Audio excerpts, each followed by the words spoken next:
What's up, everyone? I haven't done a random YouTube car live stream in probably years, so I figured, what the hey, I'll do a little stream. It'll probably,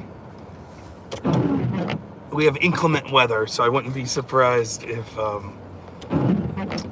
it kind of burns out on me. But I wanted to talk a little about, and I'll probably put a video up that does this. In fact, I should, instead of doing a live stream, I should have just did a, oh, but I just wanted to say hi to everyone.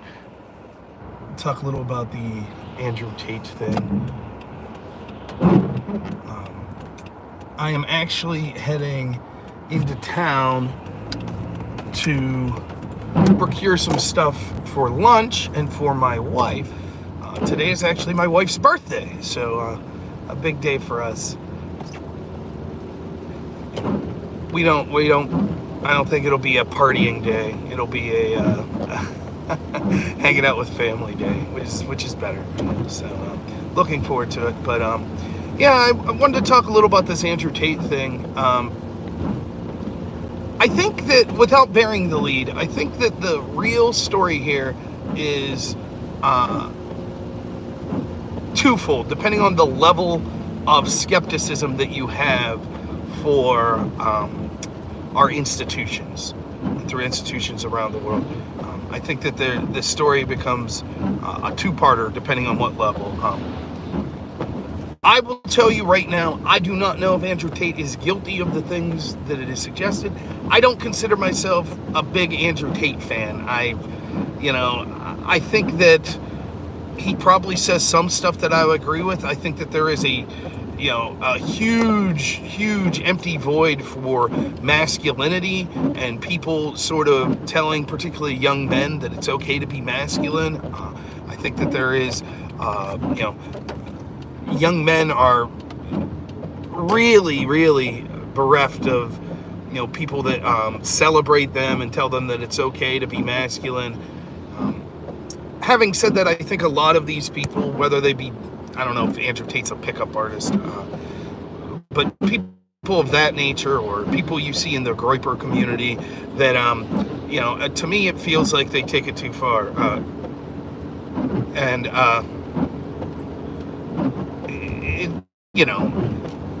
It just comes off as like being a snarky a-hole sometimes, but to each their own. I do think that there is an honest to goodness movement to shut up people like Andrew Tate from people in these institutions of power. That's what I feel.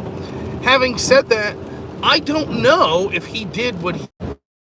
I'm sorry. I shouldn't have even tried to do a live stream. It's raining out here, and normally when it's raining like this, the internet sucks. So I do apologize. If it doesn't much more, I'll just end the video. But, Andrew, I'm sorry. Stupid internet. Thing's a false flag. So, I don't know, right? Is there a concerted effort from people in positions of power and institutions to shut people like Andrew Tate up? Sure. I absolutely agree with that. Does that mean that he has never done anything wrong? Of course not. We would all agree with that. So then the question is, did he do what he's accused of here? I don't know, right? But that, to me, is the real story. It's not my fault, them distrusting of these institutions. It's their fault. They've shown themselves to be involved in double standards and corruption for so long. We see from the Twitter files that they've shown that in the United States, for example, all of these institutions, including our intel agencies, are willing to pressure social media companies, which are willing to go along with it, to censor opinions that they don't like. And so given that, it is absolutely within the realm of possibility that they are fabricating a story about Andrew Tate because they don't like him. It is my opinion, but I think that an opinion that, from my limited reading, I could back up, that they did the same with Julian Assange, with the rape case against him. He was saying things that were critical of these institutions. They didn't like it. So come hell or high water, they would find a reason to bring him down. Now, does that mean that Andrew Tate didn't do what he's accused of? Of course not. I don't know. I'm not a huge Andrew Tate fan. I'm not saying I dislike him, I just don't know much about him. Most of the little clips I see from him, I just roll eyes because I'm like, all right, like, I don't know. But nonetheless, that's the big story to me. The big story is we now live in a society where it is absolutely plausible and likely that they will manufacture charges and all sorts of claims to shut people up they don't like. And even if us that understand that acknowledge that doesn't mean that every single incident is fake, that the government or that these institutions are making up things every time someone's accused. At this point, what is our reality then? If you can't trust the things they're saying, what's the point? What am I supposed to do with this information? And I've talked about this several times. It's only going to get worse the better technology gets. Like, we, within 10 years, will have technology that will be undiscernible to the average person, a deep fake. And so, imagine that a video gets released of Andrew Tate allegedly engaged in severe illegal actions. How would we know the difference at that point? And I said there's two levels of this, because you might be watching and you might say, Rob's a crazy conspiracy theorist. Oh, how dare he think it? There's no way that these institutions would do this. Well, even if you believe that, the other level to this is there are millions of people that share my opinion. Facebook and YouTube, you can trust all those as much as you want. But there are millions of people that no longer do. And what do we do as a society when that happens? So I don't have anything to comment. I have not looked deeply enough. And to me, this story isn't about Andrew Tate specifically. I'm not a big fan of his, like I said. I haven't, not necessarily because I hate him, I just haven't watched much of his material. It doesn't really appeal to me. I don't know the specifics of this case that well. I don't think anyone does. There's been, I know probably as much as near anyone. I know that they lied about this pizza thing. That was a hoax. The reason they found it was a pizza box. That's now being said to be a hoax. But it doesn't matter. The truth of the situation never mattered. All that matters is it was someone on their team. And look, I hate to be this guy, but the same is true of the other side. Where if Maxine Waters gets taken down tomorrow, gets arrested for allegedly human trafficking, there are going to be people on my side, people that criticize institutions, that will be like, probably myself, that will be like, holy cow, look at this, terrible, Democrats supported this person. When the reality is they should be innocent until proven guilty. But I just don't know what we do without that trust anymore, that we can trust these institutions. What does that mean? What do we process with the information? Andrew Tate has been accused of this. Because half the people are going to go, of course they would say this. Of course, if someone says something they don't like, they're going to be like, he's involved in human trafficking or some sort of sex crime or some sort of heinous crime. And it'll work, because the people that are in positions of power will say, see, that's reason to silence this person, to shut him up, and that's what will happen. But half the people, and it's not an exact number, half the people will just be like, well, I don't trust that he did what he said. He must be a hero. He must be a good guy that's just being attacked. And the other half the people will say, yep, he's a monster. And if it goes the other direction and people from the establishment get arrested, it'll just inverse. So, I mean, as for this case specifically, I will defend him as innocent until proven guilty, as I have people on the left, on the right, or anti-establishment or pro-establishment for a long, long time. But that's the real story. The real story here is it's just an example of what our society is going to be going forward. Yes, they will use these institutions in corrupt ways to silence people. Sometimes it'll look like that's what they're doing when they're not. That's not my fault, that's their fault. What they did to Trump, the coup against Trump, what they did to so many people such as the Whitmer people, the list goes on and on of how they've been corrupt and smeared people through the legal system, but also culturally.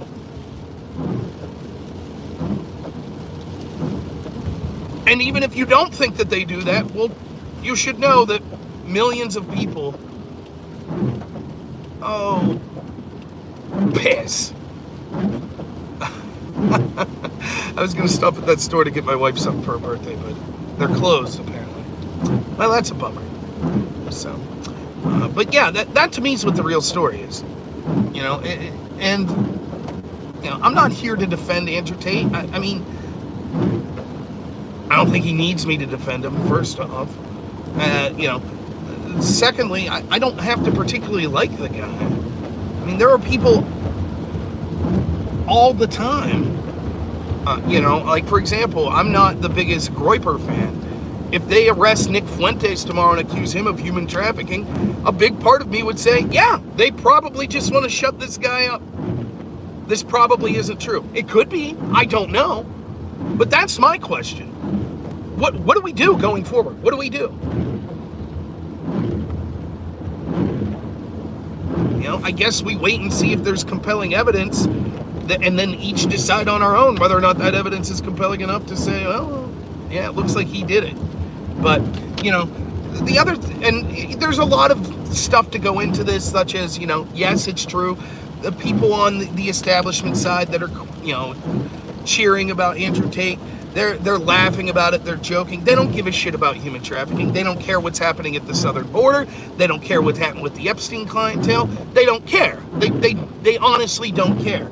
They only care when it's someone like Andrew Tate or Matt Gaetz, where it's perceived they could go after.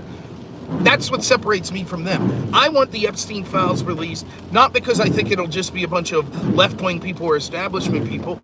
I want them released because I don't care what side of the political ledger you're on.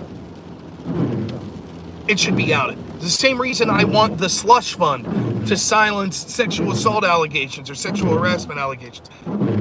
Maybe there will be people like Rand Paul on that list that I really like. I still think it should be released. You know, so it's nothing to do with liking Andrew Tate.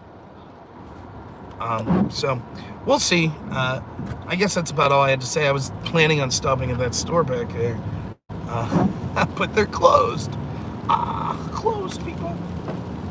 This is my dog Annabelle. Yeah. You want to say hi, Annabelle? Ray Epps, thank you so much, Eric. Sorry if I don't get to read much of the chat. Obviously, I'm driving, but $20 donation, thank you so much. Yeah, the Ray Epps stuff, I'll talk about it real briefly here. I mean,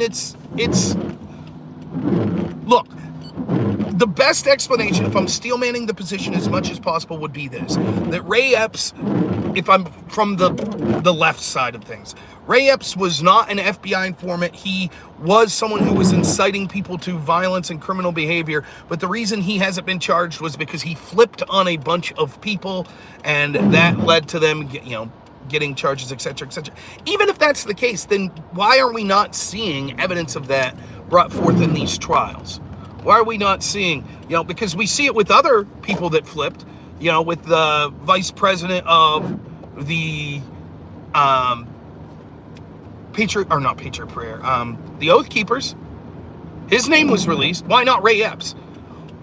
Well, because maybe they plan on still using Ray Epps. Really? At this point, is there any any group that's right-wing terrorist, right-wing domestic terrorists that are going to welcome Ray Epps into their group now after what we've seen?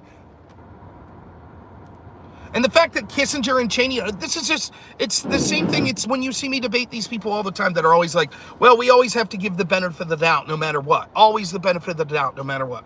These same people, the same people that have no problem with, you know, what the FBI did with the FISA warrants and stuff like that. They're going to say, well, we could never know. Maybe Ray Epps is involved in a super secret, you know, investigation that'll look at the JFK documents. What are we going to be, 100 years before we get to see some of these documents? And what's the explanation? Well, you know, we don't want to jeopardize ongoing investigations. And that's the way it'll be with Ray Epps. So people will always say, well, but what's undoubtable is, in one way or another, he was either an FBI informant or that he ended up working with the FBI. I think the proof is evident, or is obvious, that it's the former. because there's so many problems with the explanation of the latter. But just know that so many people on the left celebrated or defended Ray Epps, or people on the right that are shills like, Kissinger and Liz Cheney. Leave the poor man alone. The only guy we have definitively saying, I orchestrated it, that we have on tape telling people to break these crimes, and they just ignore it. So, all right, I gotta go here. I'm in line now, but thank you so much. Thanks for the $20 super chat. You should probably see me Monday. I hope everyone has a fun and safe New Year's Eve. Like I said, I'll be celebrating with my wife. It's her birthday. We're going to her dad's house for a while, and then we'll probably come home, me, my wife, and my son Hank, and we'll probably watch a movie and go to bed. That's our big plan. No drinking or anything for me, but I used to be quite the partier on New Year's Eve, so if you're out there and you're partying, no shame in that, but just be safe. And I hope everyone had a good as possible 2022, and we start off on an excellent foot here in 2023. So thank you so much, everyone. We'll talk to you all soon. As always, have a good one.